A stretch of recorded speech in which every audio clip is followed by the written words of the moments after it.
Hello, hello. Happy Tuesday. This is the first not real episode, but episode where it is not a re-release because here's the honesty, here's the deal. This past month has been uber busy. And sometimes some things got to give, some things you add to your plate and you must take something away from your plate.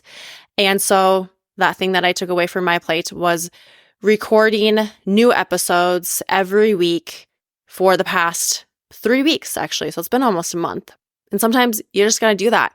I don't feel bad. I don't regret it. I don't feel guilty. I re-released a few episodes that was kind of pertinent. Who am I saying pertinent?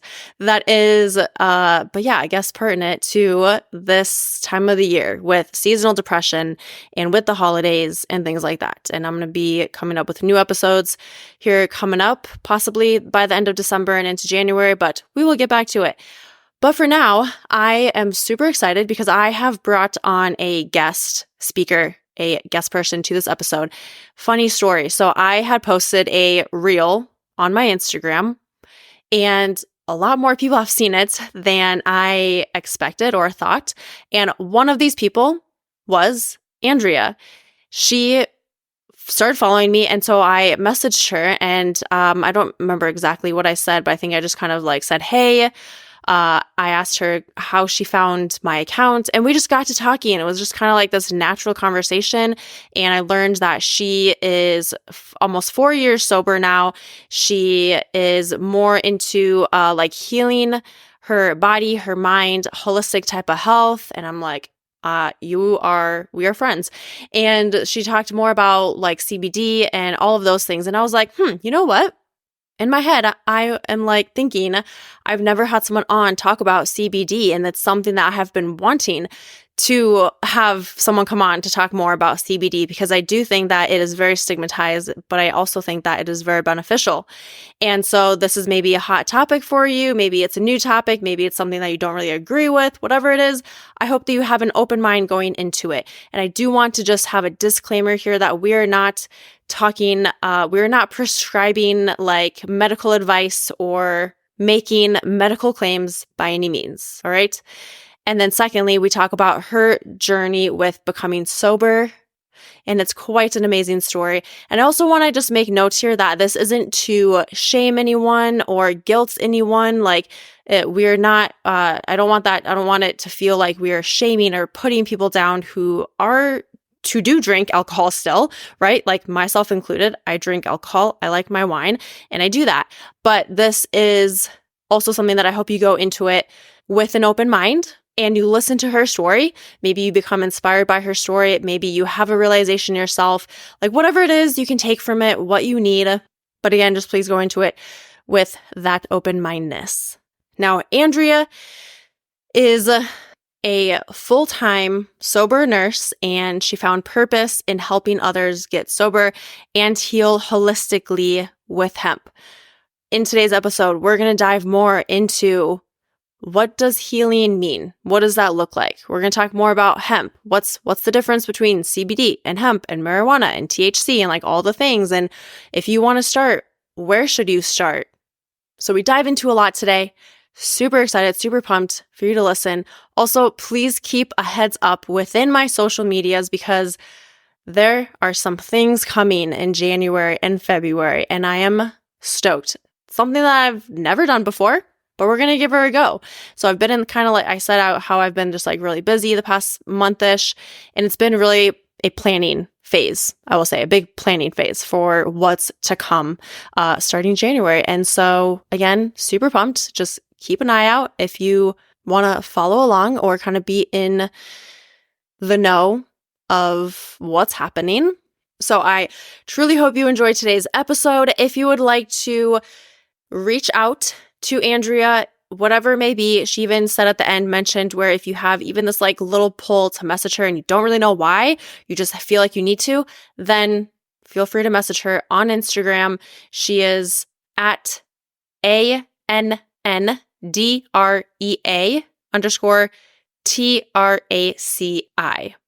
And I will link that in the show notes, as well as her Facebook page. So that's kind of the two main places that she is active. If you want to message her, whatever it is, reach out to her.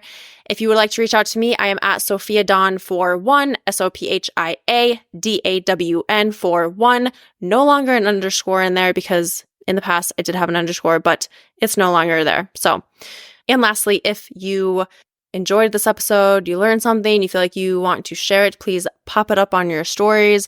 Tag both of us, and be sure to let us know what you took away from the episode. All right, that's that. Let's jump in. Hello, it's me again.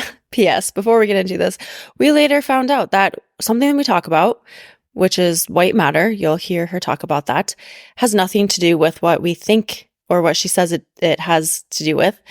But it's all okay. We're human. We're all human. No worries. And then lastly, I wanted to wish everyone a Merry fucking Christmas. Merry Christmas. It is going to be Christmas in less than a week, which is freaking wild. And then it's going to be the new year. Woo woo. Wow. Crazy. Anyways, have a Merry Christmas. Eat all the treats, eat all the goodies, enjoy it, but also know that whatever you prioritize, whether it is wanting to eat a little less treats, maybe it's enjoying eating more treats and not be thinking about trying to restrict different foods. Like, again, whatever it is that you focus on, you do you. You deserve to feel good, but you also deserve to not feel restricted and guilty and regretful and shameful and all the things. Use this time as a learning period to help you navigate the holidays for the future holidays. All right, so that's that for real this time.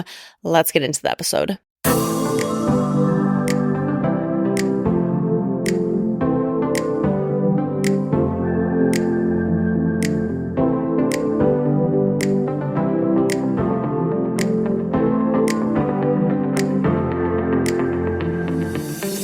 Well, I am so super pumped because I have, and I forgot it already. Anndrea, you got it. Anndrea. Okay. I was like, oh, shit, I already forgot. Anndrea on the podcast today. Super, super excited. We're going to talk about CBD, sobriety, and I just have so many questions. I am so excited. Thank you for being here. Thank you. I'm just as excited. So pumped. And this is your very first one, right? This was something that you told me was on like your vision board or something? Yeah.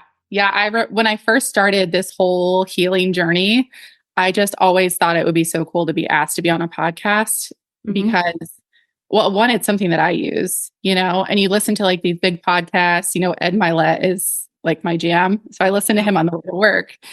And I just always thought like that would just be so cool to, reach more people and help more people. So yeah, for sure. That's awesome. Yeah, I listened to Ed Milet actually couple of weeks ago. There was one specific episode. The title just like kind of drew me in, and he is phenomenal. Really good. I love it. Love it a lot. One thing that you said, this is a question that literally just came into my mind because you had said on like you being on this healing journey. What does that mean to you? Like, what is a healing journey? I'm sure this is different for everyone, but what does that mean like to you?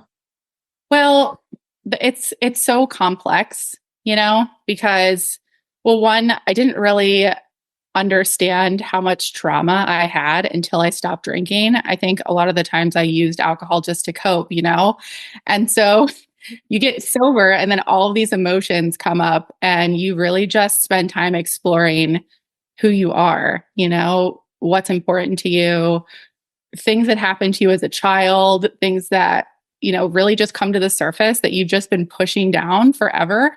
So that's kind of where I am. I'm actually today is 47 months sober. So that's I'm almost at 4 years. So, oh my gosh. Yeah. And so I guess healing to me is lifelong, because there's always things that come up where you're learning how to deal with, your emotions and all of that. And so now I'm diving into like spirituality and breath work, and it's just this like ever growing thing. Yeah. Oh my God. That is so true. I'm so glad you said that. Healing is never like, you're never fully healed because there's always shit that happens and you're always like maybe like coming up with new things to try, or like the breath work thing. Like for me, it's like, that's like a whole new world. And then it's like, okay, I can heal different parts of me doing that, or I can like grow in certain areas using my breath and, like really diving more into that. So yeah, I'm glad you said that. We're going to get to all that. So just like give a quick like what do you do day to day? What do you do? Like for like any work that you do or just anything. Give us the rundown. So I'm a full-time registered nurse. I have been doing that almost 7 years, and the last 4 years, particularly specialize in IV therapy. So, like, veins are my specialty. So I that's love what vein. yeah, yeah. I'm that person at the grocery store that's like looking at everyone's veins. So sometimes I'll hit my husband's arm, like, look at that guy's veins. So that's my specialty, and then I am a CBD advocate. So Mhm.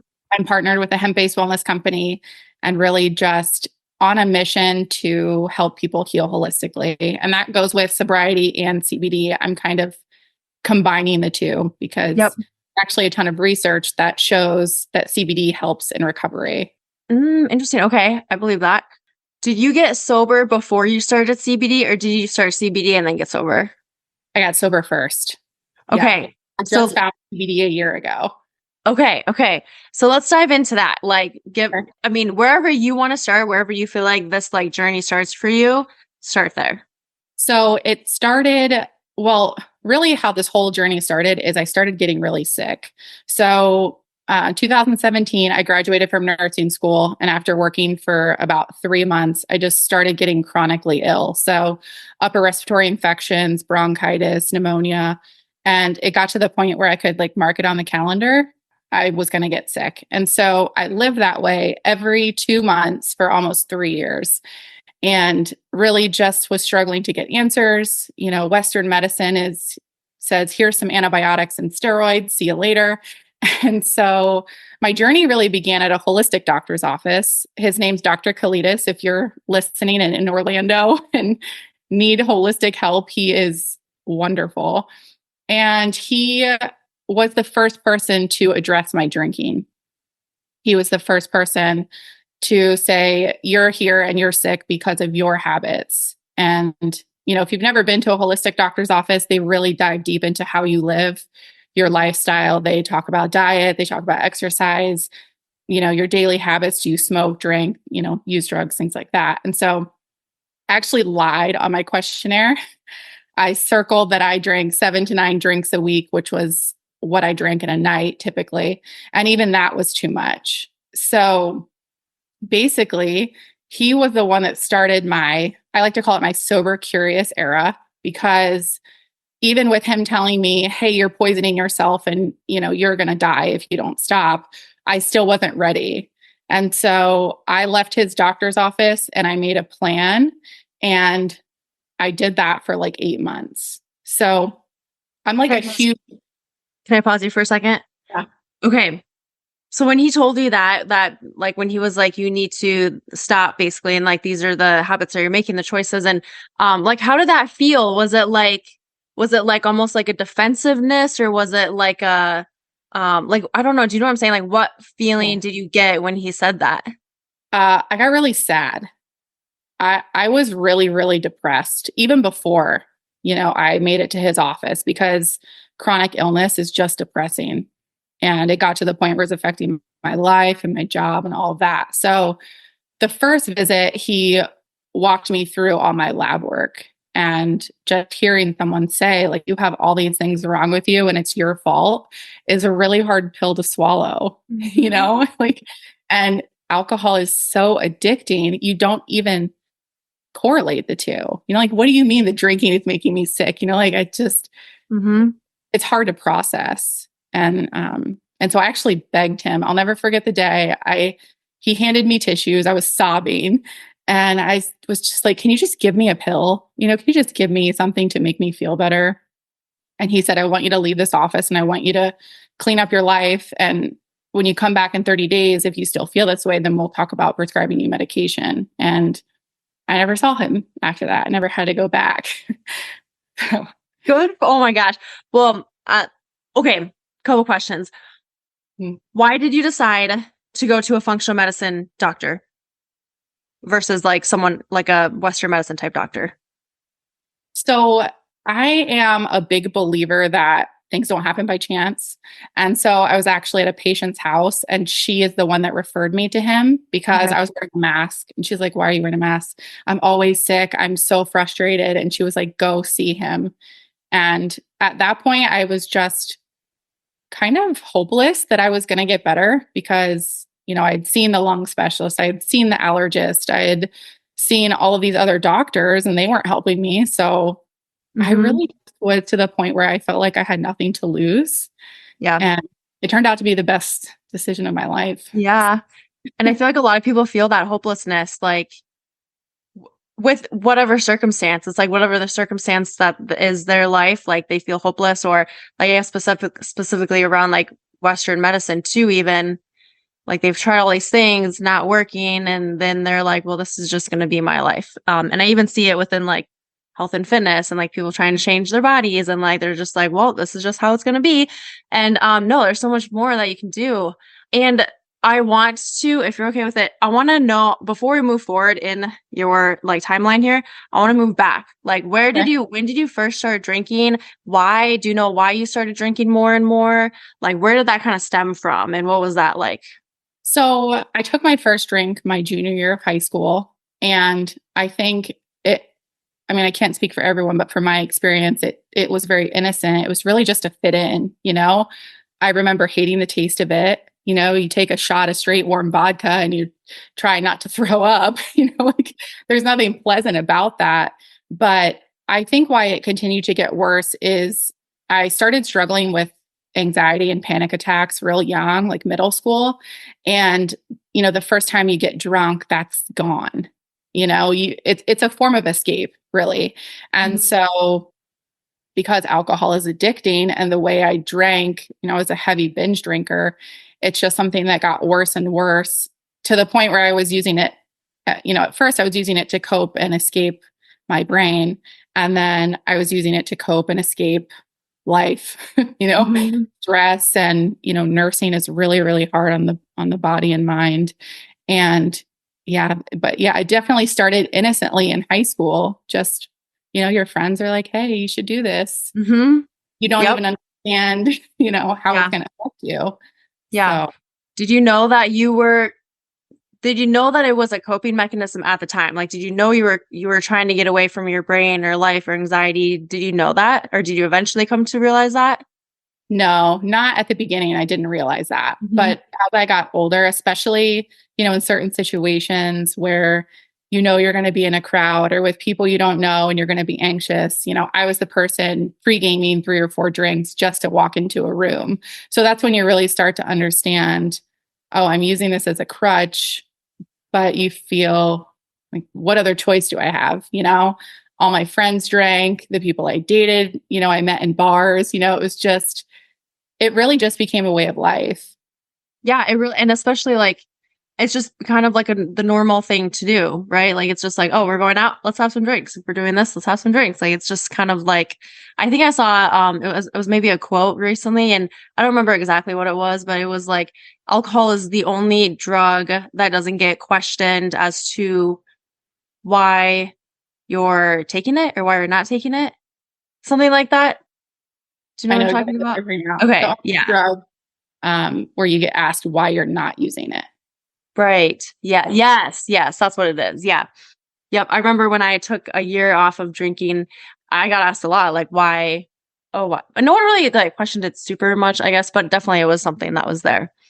Yeah. So yeah, it's crazy. Okay. Let's continue this timeline. Okay. And you were talking about, because you had just gone to the doctor Mhm. and he showed you the lab results and everything. And I think that's also kind of an important point too. Like you were like, well, I feel hopeless. There's nothing else to lose. And also because I think since you were trying to also you're trying to make it better or get help or whatever before that. Whereas a lot of people, they don't, people maybe want them to get help, but you can only want it for yourself. Right. So that's kind of like an important, I think, point to kind of make out like for that. So you went and you saw that specialist. He showed the lab results, was like, here's what's going on. Here's like, you need to basically change your ways. Otherwise, did he say like, otherwise you're going down a path that's going to lead to death? Or did he say anything along those lines?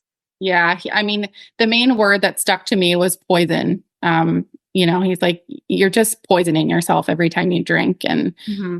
I had so much wrong with me internally. And at the time, I didn't understand why those numbers and labs were the way that they were. But once I got sober and started doing research, it all makes sense. I was binging and vomiting so much that my teeth started to break too. So like there were all of these things, and then the dentist is like, oh, this happens. But, you look back and you put all the pieces together, to live in Florida and be severely deficient in vitamin D and, have all your hormones off and have resistant infections in your body. I had to do like 6 weeks of oral antibiotics and, how it wrecks your immune system. Like there's all these things. The big thing is people are like, oh, my liver, ha ha ha. But it's so much more than that. It's a total body poison. And Yeah. so, yeah, so I left there and I said, if I'm the reason I'm sick, I could be the reason I get better. And yeah. So, and I will say one of the main reasons that I was able to stick with my journey is because my friend Erica got sober too. And so we worked together, we made plans. And really, what I did, to someone who's listening, it's like, where do I start? I call it my sober curious era because I wasn't ready to quit entirely. I just wasn't ready. And it's something you have to be ready to do. Hmm. And so I decided to cut out liquor and wine. And I said, okay, I'm on the weekends. I'm going to go line dance. I'm going to go have fun. I'm going to have 2 beers and I'm going to leave. And I did that for 8 months. And then I went to a holiday party without a plan. And it's just not something that you can do, especially in early recovery. And I got really drunk. And the next day I said, it was just total surrender. I have zero control over this. And that was my last drink. That was almost 4 years ago. I just got I just got for real legit goosebumps. And to me, it's like, okay, that it's almost like that night had to happen. There had to be a night where you went all in again in order for you to realize, nope, I'm done. That's it. Yeah. I looked at my friend Emily and I was like, I'm tired of feeling this way. It's harder for me to moderate than it is to just stop entirely. And that was one thing that I realized, even during those 8 months, I never wanted to leave the bar. I never wanted to stop drinking. I had to force myself to do it. So I was like, this is just easier to just stop altogether and never feel this way again. And so then were there any times after that where like you went out with friends or you like whatever, and like did you ever have any desire to, or was it like 100% nope, no desire ever again? So the first year was probably the hardest because when it comes to recovery, that has to be number one. All of the fun and friends and all of those environments that you're used to being in, you just really have to remove them. You have to be, some people call it selfish, but you have to be a little bit selfish. So I never put myself in situations where I was tempted to drink my whole first year. I didn't go out. I just focused on me and fitness and work. And then after a year, I started to kind of start to reintroduce those things into my life again. But I was very fortunate that my husband got sober with me. So I always had him to kind of lean on, and I'd be like, hey, this is probably going to be a little uncomfortable. And we come prepared. I make mocktails or do something. But Yep. I did a lot of brain work. So I did a lot of work with like neuro associations in the beginning, to where if I was around alcohol, I would think of like a time I had alcohol poisoning, and it just completely kills the craving and deterred me from wanting to drink. So Okay. I was gonna ask you what you meant by brain work, but that makes sense. You're like really consciously thinking of a time, specifically how it made you feel, and then it was like, nope, yeah, don't want to do that. Yeah. Did you have, so like in the first year, did you lose friends? Did you lose family? Where did you have people questioning it? Like how did that go down with like that environment when you weren't putting yourself in those situations? I'm very fortunate with my family and friend group. they were very supportive. Good. And yeah, I know that, it can be challenging for, some people, especially if their family, are heavy drinkers. And then there's all the questions. But, my mom wasn't a drinker. My dad got sober. He struggled with alcohol when I was growing up. But so everyone really around me, there was an understanding that this is something that needs to happen. And I didn't really get a whole lot of questioning. It was just all support. Good. Good.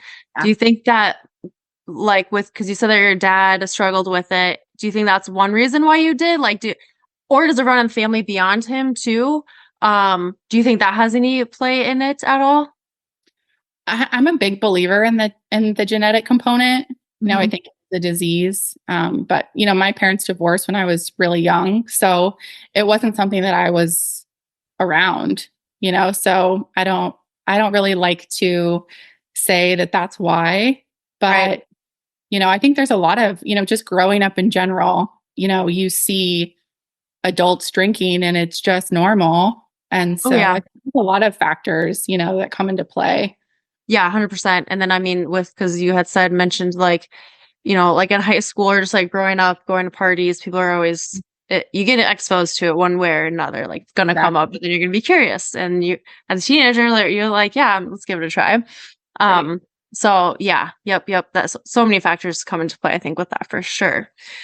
Okay, so this point in the timeline, you have decided nope and done with that.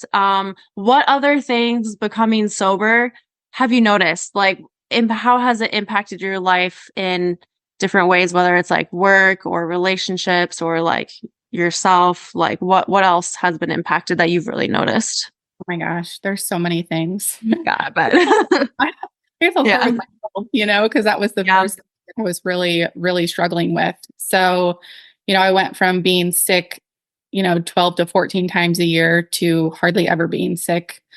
Mhm. Um, I stopped throwing up and, doing all of those things that come with a hangover.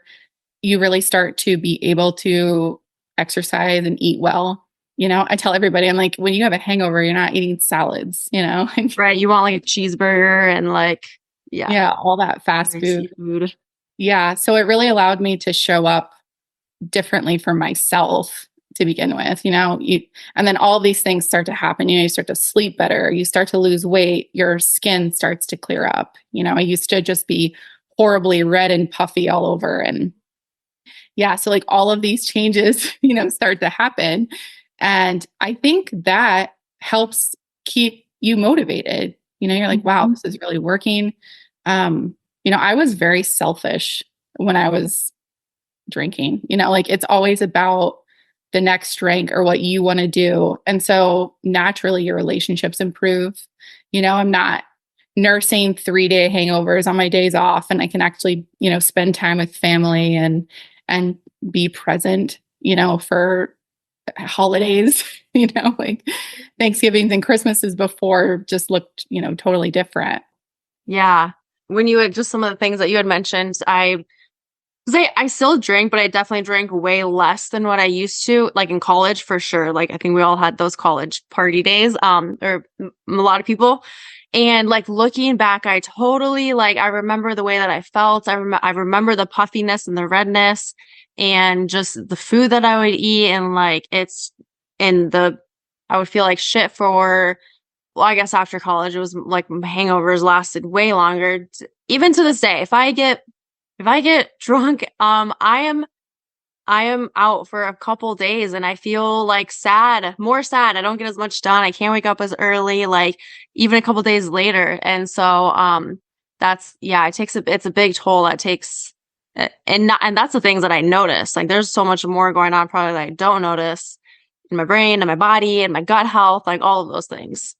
Yeah, I've done a lot of research as to all the different systems that it affects. And once you start learning all those things too, it really just opens your eyes to, why do I even do this?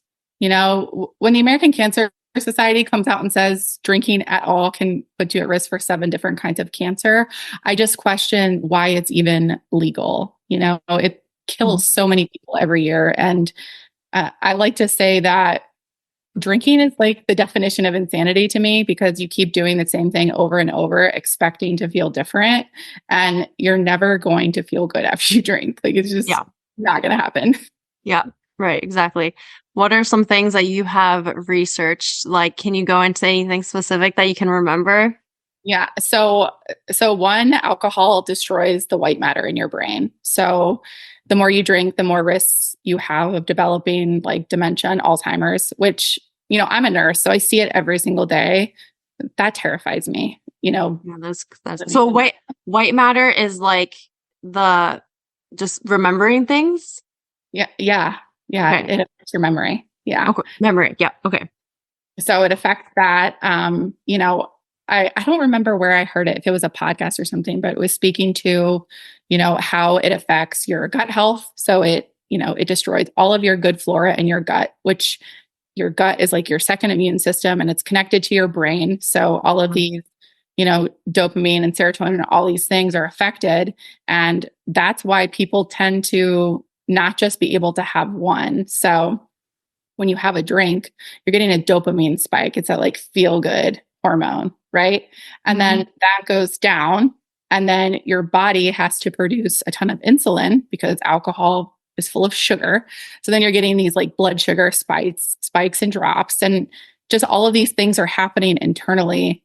And then, it just wreaks havoc on your body. It's just Yeah, it really does. I think that like it's almost like people like, cause I feel like, I mean, people know that it's like not good for us, but either they don't know the extent of it or they don't care, or it just hasn't like hit home for them, the amount of destruction alcohol has on the body that they just don't, do anything about it. But it's such good information to know, like to really know what alcohol actually does to your body.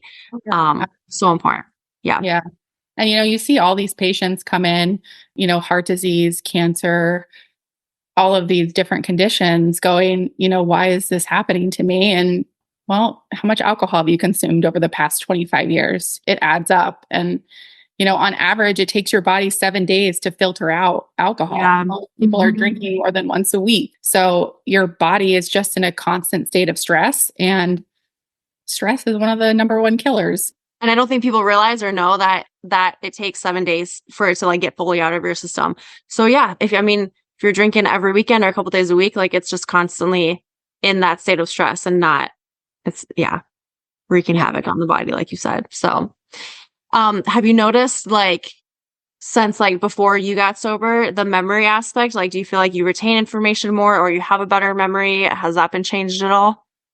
Yeah. Sometimes I worry that it has affected my memory a little bit. Sometimes I feel a little like, oh, but it takes the body, from the time you stop drinking 7 years to fully like regenerate all your cells. So, I'm technically still in that healing phase. Yeah.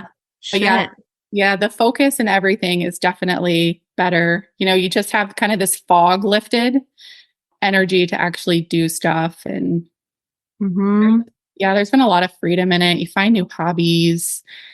You have that energy to do things. And yeah, and then, I started a business, that was never in the cards for me. You really learn so much about yourself and start exploring new things. And it's been total freedom for sure. Yeah. I love that. I like to use the word freedom too, that it is a freedom. Yeah. I love that. Do you ever tell that doctor, like, this is where I'm at and this is like, I've changed my life around because of you? Like, have you ever talked to him or seen him because of that versus like having to, because you're sick? Not yet. I What? no, I've talked about it so much, sending him, before and after picture. Cause, sometimes I look at pictures and I just feel I almost feel unrecognizable to myself. And so, yeah, it's always been there on my heart to maybe write him a letter or go to the office. But, now that we live in Michigan, that would be a challenge getting there to see him. But yeah, you're inspiring me to at least write him.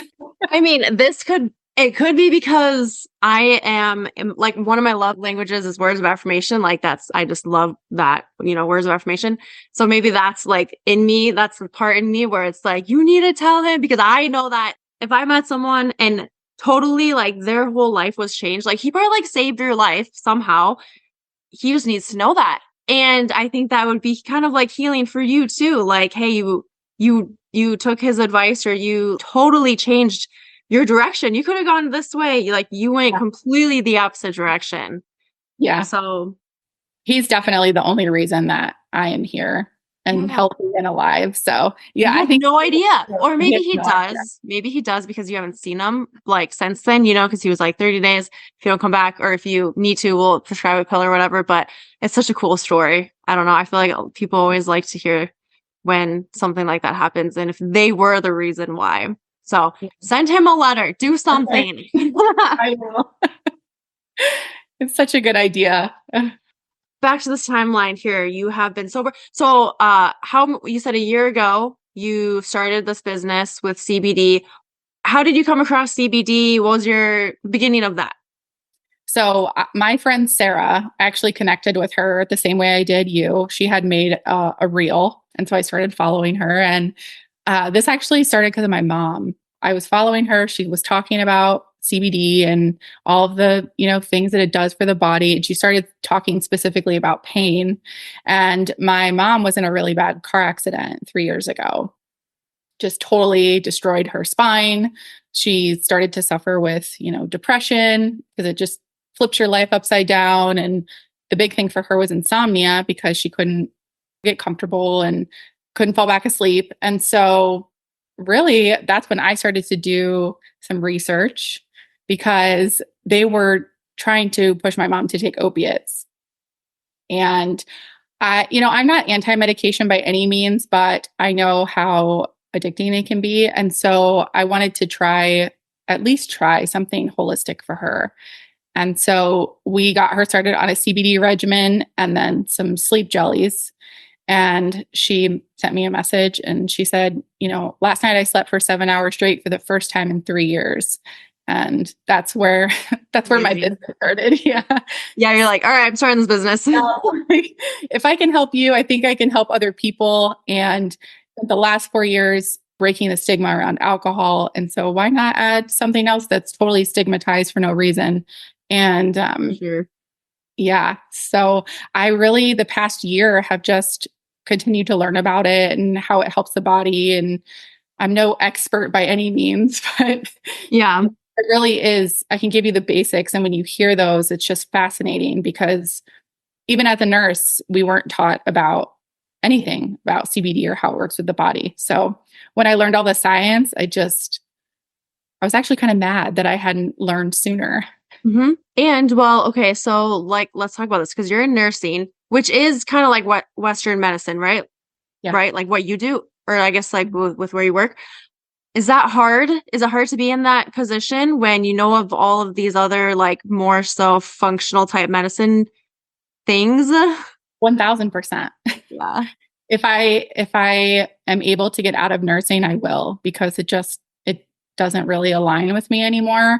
It's really hard to stand at the bedside and hear all these patients and their concerns, and them just get pushed medications. And Mhm. not all doctors are like that, but big pharma is a business, and pills are not cures, and pills come with side effects that need other medications. So Mhm. it's just it can be really disheartening. And sometimes I'm standing there and I just want to scream holistic medicine, or have you Yeah. tried CBD or things like that. But I have to be careful, because there is still a huge stigma.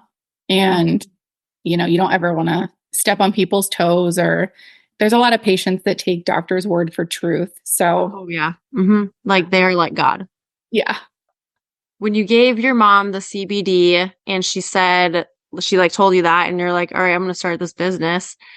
Had you known anything about CBD prior to that? Maybe you said this, but you hadn't known anything, right? So you kind of just like took your friend's word for it, right? Yeah, And 1000%. how come you decided to do that versus being like, I'm skeptical, I'm gonna research, or like, I don't think this is right? Like, what made you like believe her and say, okay, yes, let's try this? So she is a former burnt out nurse. So I was Former like, what? burnt out nurse. Oh, Yeah. burnt out nurse. Yeah. Okay, got it. Yep. Yeah. Okay. I was Mhm. like, okay, she's a nurse. Like she gets it. And, she had her own testimonial with her family too. And obviously that resonated with me too, because I'm like, okay, well, she's using it and she's helping her family. I can do the same. And so, yeah, she had sent me a couple videos to watch, and you can't unsee things, Right. And yeah, so once I launched the business, of course you do the trainings and you watch videos, and there's a ton of documentaries, and you just, for myself, just really became fascinated with how something that has so much healing potential was just really ripped away from the people and really ruined a lot of lives, unfortunately, because you're not only talking about the medicinal purposes, but all those farmers and agriculture and things that hemp was used for was just taken away. And so now we're just getting to the point where we're like, hey, this is something that, everyone can benefit from, not just medicinally. They can Right. build houses with hemp. So, Yeah. So, okay, this sounds like kind of like a backstory, one that I don't even know. Can you like tell me more about what you mean by like it was kind of ripped away from the farmers and people and things like that? Like kind of what's the history with it a little bit? yeah. So again, I don't know names of people and, all like these crazy details, but long story short, hemp. So the main thing that people need to understand is hemp and marijuana are different plants. Okay. So when they were, doing the war on drugs and all of that, and they made marijuana a level 1 narcotic or whatever insane thing they did to that, they lumped hemp in with there.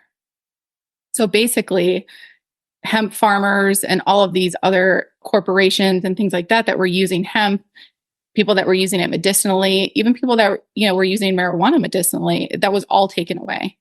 So I like to think, like, what if that was your family, and your father was a hemp farmer and just no, you can't grow that anymore, that it just took away like their income. And then I personally believe that they did that on purpose so that big pharma could grow. 100%. I believe that too. Yeah. Yeah, because if you have a plant that you can grow from the ground that can heal people medicinally, and you continue that, if you think before that, the thousands of years that people used it, they're not going to run to pills. Right. So take this thing away, what other choice do they have? And so it wasn't until 2018 that they passed the Farm Act, and that's where they removed hemp from that level 1 narcotic, and that we could start growing it and producing CBD again. Oh, okay. I did not know this. And so they took it away originally just because Yeah. government? Hmm. Okay, yeah. Yeah. They made the growing of hemp federally illegal. Okay. Well, that makes sense. It's dumb, but yeah, because government. Yeah. And it rem- That. I know. And it reminds me too of like there's so many, I don't want to say it, like so many natural like remedies that you can make from a garden from like growing, not that it's illegal, but like people just don't know about it because of big pharma and the government and like pushing pills and all, like they're like, oh, you have this, you just need to go to the doctor and then you're going to get this pill prescribed, when you can Right. just grow or like have a couple things that are natural type remedies or plant sources or whatever, and then that's like that will work. And but I don't know, it's kind of frustrating, and it's frustrating and annoying that Yes. it's like that. So hemp is CBD. So hemp is the plant.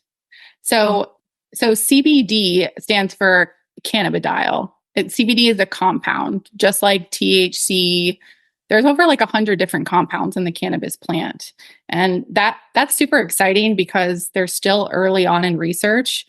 Most products only are containing a couple of these compounds. So to already be getting the benefits now, it's exciting to me to think about the products that they're going to find and produce over the next, 5, 10, 15 years. mhm. So it's a compound that is extracted from the hemp plant. Okay. Okay. And there is THC in some of them, all of them. And then we like talk more about that aspect of it too. Yeah. So THC, again, is another compound, but it's found in both plants. So hemp and marijuana contain THC. The difference is hemp is really low in THC and marijuana is really high. And the only reason that you get high from using marijuana is because your body is overloaded with that compound and it just can't process it out. Just the same as getting drunk. You drink too much alcohol, you're going to get drunk, right? Mm-hmm. Same thing. Most CBD products, the ones that are federally legal right now, contain 0.3% or less of THC, which is why there's no euphoric or high feelings when you use a high quality CBD. Gotcha. Okay. Yeah, you said there's no CBDs that have THC or has like a higher, it's just like that amount in all of them, right? Yeah. The companies that are following the federal regulations, which, Oh, right. Okay. Yeah. which is why it's so important that you find a company that has transparency, because Yeah. a lot of companies that aren't doing things right. And if the THC isn't regulated and you're getting more than 0.3%, you might feel different. Right. Got it. Okay. So we went over what CBD is, hemp, marijuana, THC. Now explain okay, let's just first go through the misconceptions. Like, what are some of the misconceptions, the things that people like the stigma aspect of it that you see most of? The number one question I get is, will it get me high? So, when I started, I didn't know that it wasn't marijuana. My husband and I thought it was weed oil. So it's just a lack of understanding and knowing that they're actually two different plants. Most people don't know that. And then, the stigma that we face in the sober community is, oh, well, how are you sober if you use cannabis? Which, I understand, but that's why most products don't have THC. So to me, it's medicinal. And well, I think it's totally different. It's totally like alcohol, it is a poison. Like that's it. End of story. Totally different, like two different things. I feel you can't even compare them. Yeah. The most fascinating science to me that I learned is that all mammals have a receptor system that work with cannabis. So to me, why were we born that way if we weren't meant to use this plant? There's a reason for it. So it's like the mother receptors in your body, they oversee all the systems, and then CBD works with that system to keep your body in balance. When people present that question to me, like, oh, well, how are you sober and use cannabis? I'm not using CBD to escape. I'm using it to heal, because alcohol is a poison that I use to escape myself. CBD is a plant that I use to heal myself. And that's. Do you think that people have these misconceptions because of the fact that it was taken away? How many years ago was that? Was that like a long, long time ago that this happened? Yeah, I think over 50 years ago. Okay. So do you believe that that's I'm sure it's one of the reasons why we have like this stigma and misconception, but is there anything else as to why this has become such a stigma with using it? Yeah. I think the longer that we've seen what the pandemic did for fear mongering, right? So you take something away and you say, this is bad, this is bad, this is bad enough times over generations, it's just ingrained in people's brain. I think that taking it away was the big thing, but I think the other part of it too is just people's lack of education or understanding on what it is and how it works. Almost every single person that I help thinks it's marijuana, which is how I thought too. Yeah. So that's why I really love being an advocate and educating people and sharing, no, this is different. And then sometimes I just have to send a picture of the two different plants and they're just, what? I had no idea, Yeah. That's totally different. Totally different. Yeah. Mm-hmm. And there's some people that get random drug screened and they're worried about failing drug tests, or even what other people will think. There's so many stigmas that we're breaking through. Mm-hmm. Yeah. You have a lot of other companies who it's really unfair to the consumer, but are producing a really low quality product and people are taking it and getting sick or, feeling bad or not getting results. And so there's a whole nother layer of CBD doesn't work. So yep. That's a big one. Yeah. That's unfortunately, I feel like that's with anything in life too. There's always the bad eggs that think people, whether it's what people say or products, supplements they make, whatever, like that's, yeah. So that really sucks, that's out there. But I think it's also a really good thing too, because then at least now, like, it's being more talked about. There are companies that do good with it. So it's just doing your research and finding someone that has been doing it for a while and knows more about it, and then making the best decision for yourself too. So what are some of the benefits to it, to taking CBD? Like, if someone's like, well, I want to take it, but I don't know if I should, or how I'm going to benefit from it. Like, what are some of those? So every single person is different. It really just depends on what you're struggling with. But I tell everyone, I think everyone could benefit from CBD because we're all stressed. Mhm. CBD works with your neurological system. It helps keep you calm and focused and really just de-stresses your body. So there's that. It helps with your immune system. It can help improve your sleep. It's great for muscle recovery. I have people that are like, well, I don't think I need it. And then we start talking about their lifestyle. I'm like, oh no, trust me, this will Yeah, help, yeah, yeah. anxiety, depression, seizures. I mean, and I'm not making medical claims, but there's a lot of different ways that it can help heal your body. And do you know, like, scientifically what's going on in the body that it's healing that? Like, if you were to say, I mean, it could be seizures or anxiety or whatever, like what is taking place in the body that's doing that? Do you know? Yeah. So we all have what's called an endocannabinoid system. I'll call it ECS for short. There we go. Yeah. So basically, from head to toe, you have a series of CB1 and CB2 receptors. And so our body actually produces cannabinoids. They've identified it in like breast milk and things like that. The one in breast milk is an anandamide, which I think is why breastfed babies are healthier and happier. So your body can only produce so many cannabinoids. And then if you supplement CBD, wherever you're lacking, it's going to go in and bind to those receptors. And that's what brings you to a state of like homeostasis or balance. So really, that's why it's different for every single person, because where one person is lacking, someone else might not be. Okay. That makes sense. And I haven't taken it in a while. I've been I've been wanting to be taking it again. But when I did take it, I just remember the amazing sleep that I got. That was like huge. I mean, I take magnesium before I go to bed, and that for sure. Like, I sleep way deeper and better versus not taking magnesium.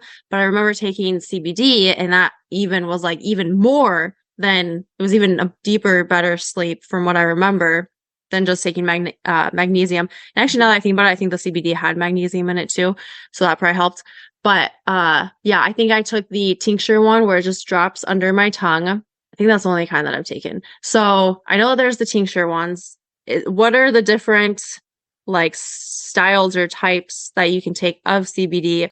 And another question, is there different how do I want to say it? So I remember when I was looking on wherever I bought mine from, like there's so many different options. So it's like, how do I know how, like, there's different ones with different, either with THC or not THC, for sleep, for anxiety, for like all, maybe it was just for me, it felt like too much options. So yes, if you can speak into that a little bit too.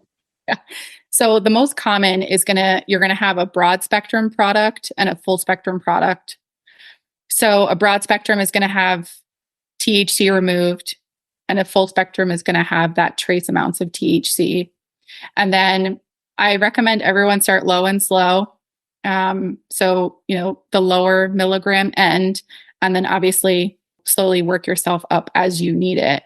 One of the big things that, why people quit, so, they say it doesn't work, is because they haven't used the right dose for the right amount of time, so it's not a quick fix. Yeah, we got to give things time. People are always like, oh, take a couple days. It doesn't work. Not for me. Yeah. Yeah. So the average person's ECS takes 4 to 6 weeks to regulate. So, and I tell everyone, you've been struggling with this thing for how long? You have to be patient. But that's why I love being an advocate, because I can not only get you the right product at the right dose, but walk you through continued dosing and how you're feeling. A lot of the times it's subtle changes. You might start this CBD for one thing, but you're going to notice, wow, I didn't snap at my kids and I slept really well last night. So there's like these little changes that are going to occur, but people tend to be like, well, it's not working for the thing I started it for. And I'm like, yes, it takes time. Mm-hmm. And Yep. so you can do the oil, the tinctures under your tongue, or we offer a jelly, or people know it as a gummy. Oh, never heard Yeah. it called jelly. Yeah. So we are the only company in the US with a full spectrum water soluble jelly. So the traditional gummy is fat soluble. Ours uses nanotechnology, which makes it water soluble. So you start absorbing the CBD right when you put it in your mouth. So Gotcha. Okay. yeah, there's a lot more bioavailability from a jelly or an oil versus a gummy. Okay. That makes sense. Quick question. So there's some with THC, with the like trace amounts of THC, and some without. What's the main difference with that? Like, I mean, I know if someone is like, okay, well, I don't want to get tested for THC, so obviously don't take the no THC, but like for me, how would I know which one I should take? So it really just depends on what your goals are. I personally try to get everyone to take full spectrum with the trace THC because it's a healing compound and it helps with a lot of things. Mm-hmm. So inflammation, sleep, mood, focus, there's a lot of really good benefits from it.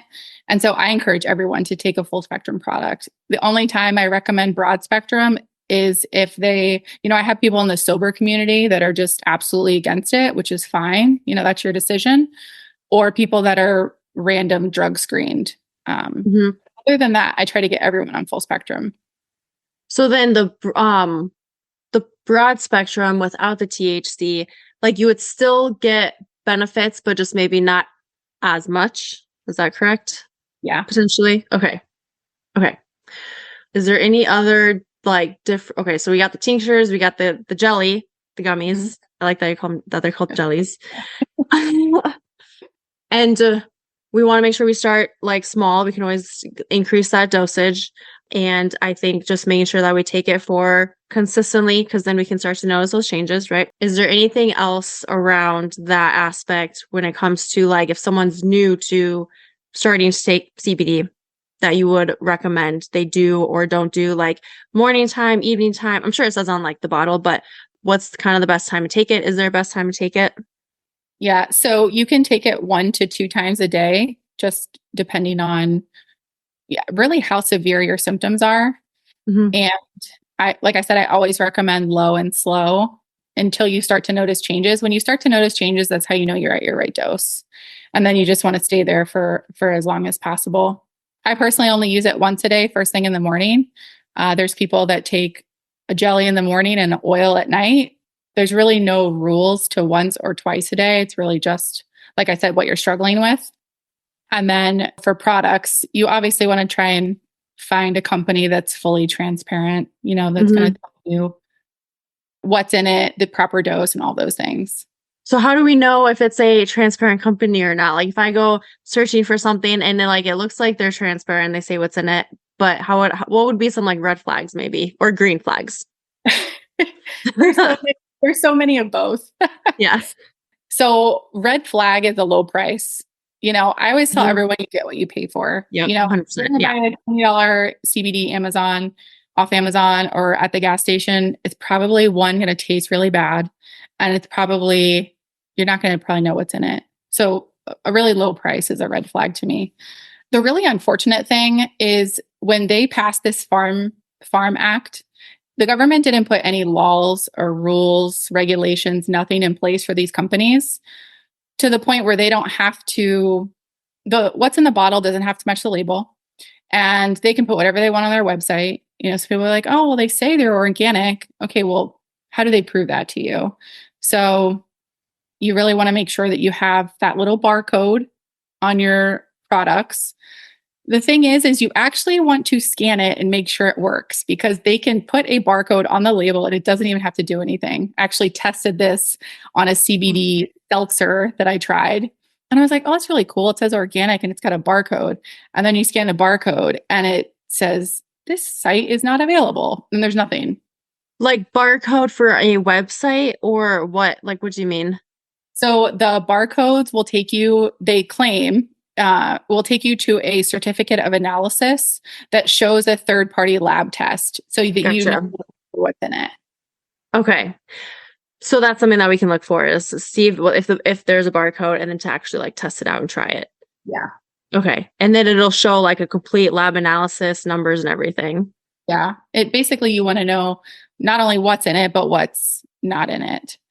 And the other really important thing is checking for USDA certified organic, the same way you do with your food, is really important with CBD because hemp absorbs everything in its environment. So if you have a company that's spraying with pesticides and herbicides, whatever's in the soil, whatever's in the water, that plant is absorbing, and then they're going to put that in your product. So Mm-hmm. Yep. Okay. Okay. there's more and more companies that are starting to do that. Yeah. Okay.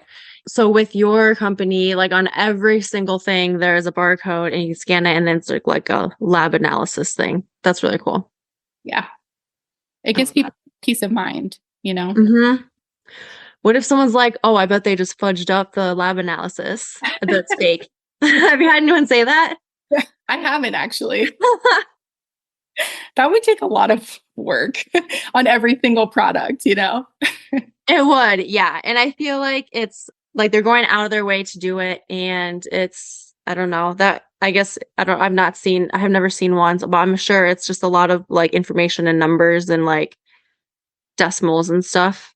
Yeah, all the percentages. Yeah. Mm-hmm. Yeah. That's cool that they do that though. You know, another green flag, just now that I thought of it, is making sure the farm is in the United States. There's a scary number of companies that are importing their hemp from China. Mm-hmm. And China they're smart because they grow hemp in large fields. They use it as what we call a mop crop. So they use it to purify their air and soil, and then they chop it down and sell it to US companies. So just make sure that your hemp is grown either locally or somewhere in the United States. That's a good point. Yep. So I would not have thought about that, but yeah, that makes sense to make sure we check that.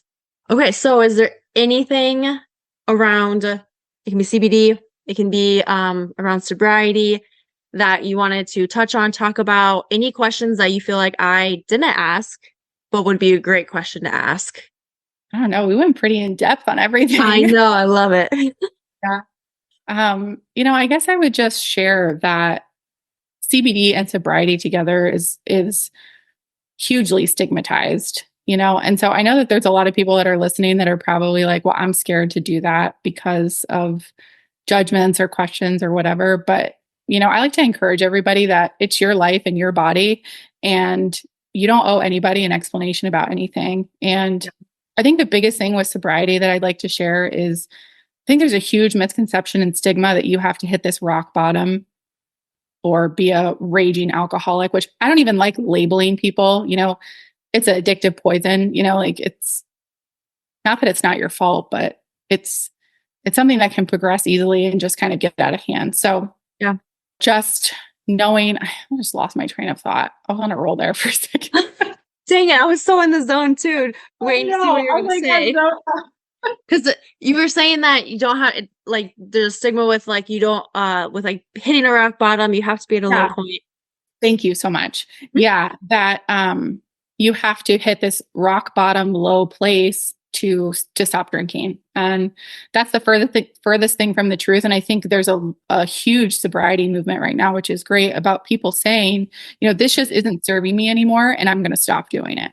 If you take that label away and just call it for what it is, it's like easier to do, instead of saying, well, if I stop, that means I have a problem. Like, oh, this thing is a problem and you're going to give yourself a solution. There's a lot of people that are seeking more holistic options and ways to heal. And I'm just like, hello, you're still drinking alcohol, you're always sick, you're always stressed and hungover, and like all of that can go away. And you don't have to have a problem to stop. Yeah, that's such a good point because I never thought about it like that. Like when you then decide, okay, I'm going to be done, like people will be like, automatically think, oh, did you have a problem or she did have a problem, like, so yeah, taking that part away, I think is important. That's a really good point. And also, I thought of this too with the whole stigma with taking CBD and being sober with alcohol. Alcohol, prove me or tell me if I'm wrong, right? But alcohol is not made in the body, right? Not the like good alcohol. Like maybe we produce good alcohol. I don't really know. But alcohol that we drink, it's not like we produce in the body. Whereas CBD, from now what I've learned, we already have some of those components. So it's like almost saying, well, I can't take a magnesium supplement because I don't know where I'm going with that, but because we already produce some magnesium, right? Yeah. Oh yeah. So like it's like saying, well, I can't take magnesium because that yeah, I don't know what I'm trying to say. Maybe you're No, I mean, anyways. you can get vitamins and minerals from your diet and still supplement them to feel Right. better. Yeah. Yeah, exactly. So yeah, it's like that. And so that's kind of I think one thing for people to keep in mind. And like to your point too, like it's your life and it's almost like if there so alcohol doesn't serve you, but maybe this CBD will, and that's something that is serving you and that can help heal you and can help you in the process of being sober from alcohol too. So just kind of like goes along hand in hand. Yeah, the research that they're doing now is showing close to 50% of people who use CBD in early recovery are not relapsing. And that's because I can speak for myself from personal experience. You're reaching to the booze because you're anxious, because you're depressed, because you're sad, because you're overwhelmed, whatever the case may be. And so when you start supplementing, it helps relieve all of those. Mm-hmm. So That makes sense. Yeah. And my mom, so she has TMJ, and so she gets really, really bad pain like in her jaw. And then I thought there was something else, but that was kind of the main one, just like jaw pain. And I know she takes the THC CBD, and that's relieves it. Like it's helped a lot. And that's just one aspect, that personal experience, I guess, where I know of someone 100%. It's the only thing. And she likes going to like the hot springs, that relieves the pain too. But also the CBD, the THC has helped relieve a lot of that pain that she's had. So, and that's helped other areas of her life because now she's not in pain as much or like as often. exactly. And So, I tell people you really have nothing to lose. You know what I mean? Like you're suffering, and why not give a plant a try? mhm. Yeah. Yep. That's a good point. Like, and I think, and also because like that's kind of where you were at one point. It's like, well, I like, what do I have to lose? And so trying something that you've never done before. That sounds really bad because like, okay, well, I'm going to try this other drug that I've never done before. But you know what I mean? After listening to all this. Yeah. Oh, amazing. This has been so good. So like I have learned so much about CBD now, and also it's just been awesome talking to you about like your sobriety and your story. Very inspiring, and it's something that I've like considered. I think for me, like I also think the person has to be ready also, like you were ready. And for me it's like I feel like I'm getting to that point, but and maybe eventually I will because I want to, but it's also Yeah. hard. It is hard when like you're like, okay, well, I love wine or I love like having drinks when I go to a concert, or and I think just because it's been a part of my life for so long, Yeah. it's just, and I mean that's true for everyone too, I guess. But even though I know the huge detriment it's doing like to my body and to my mind. So then it's like, oh my gosh, why do I do that to myself? Why do we do that? What we all ask the next day, Yeah. right? Mm-hmm. Yeah. Yep. But I mean, the one thing I guess I could just share with you, maybe just to give you something to try, when you're out. I have a lot of fun with mocktails. It's like, it just shows you that you can go and have a good time without drinking. So I'll go to the menu of all the like mixed drinks and I'll just ask, can I get this without the liquor? But it's still fun. And you still have, Mhm. you're holding the drink and you're still socializing. And then afterwards you're like, wow, I can do that fine. And then Mhm. not feel Yeah. bad the next day. Yeah. Yeah. No, that's true. And I never thought about just being like, oh yeah, can I have, because I like cocktails and I like looking at different like drinks that places have and it's fun to try. But yeah, just having saying, can you take the liquor out or whatever? Like that's a good little tip, I guess. And even for anyone too that is wanting to try that, it's like something simple that you could do that you could start with at least. Yeah, Yes. there's a ton of alcohol-free options too. Like more and more bars are getting on board. I just saw White Claw is coming out with a 0 proof. So wow. the movement is spreading, which is really, really cool to see. So if you're someone that, I personally have never gone the NA route because I think, and everyone's different, but I feel like it would just trigger me because it tastes like alcohol. Mm-hmm. There's a lot of people that have a lot of success. Like I have to have an NA beer at a wedding or wherever. It's a fantastic option. Absolutely. Well, again, this has been amazing.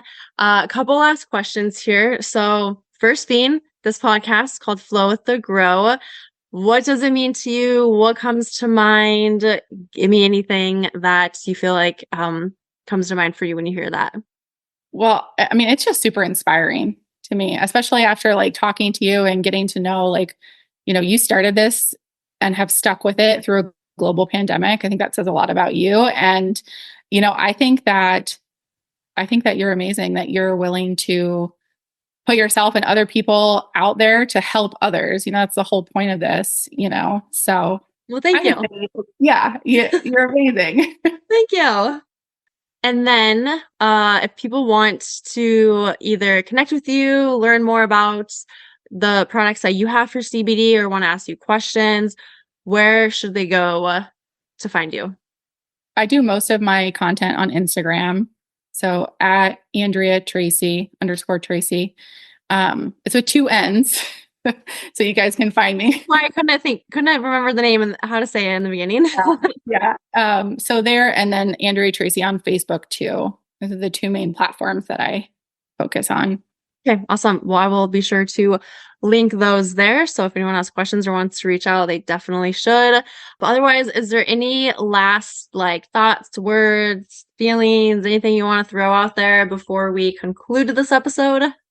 Well, I just want to thank you for this opportunity. One, this has been on the vision board for 4 years. So I was so honored when you asked me. So I have to thank you first. And then I just want to tell anyone listening, if you have a pull to message me, please do.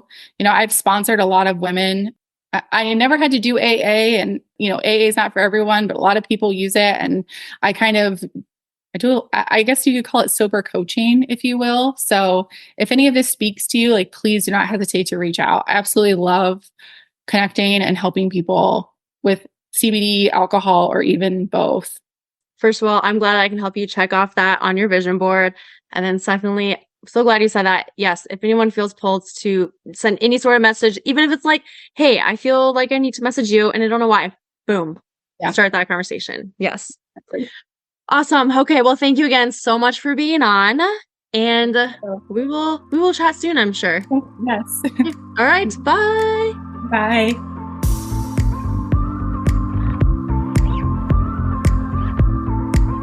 Thanks for tuning in to this episode of Flow with the Grow.